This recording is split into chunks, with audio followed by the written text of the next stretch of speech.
Hiya mate. So it's the evening of the 5th of November 2020.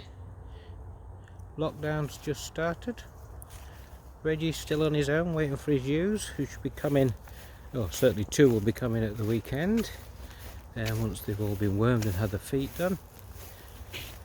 But Ronnie and Jane in with the long walls, so hopefully we'll have some Shetland long wool crossers next spring. And the 3 baby girls just been put into the orchard with some hurdles. They can chisel the grass off. And then down the bottom,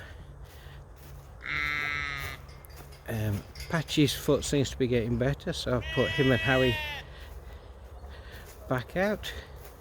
Not much to eat at the moment, so I've chucked them some hay. And then the 6 Herdwicks, who slowly over the next few weeks will go in with Reggie. 2 black ones will go in at the weekend, and then every couple of weeks I'll put 2 more in, so I've still got some sheep left to train Meda on.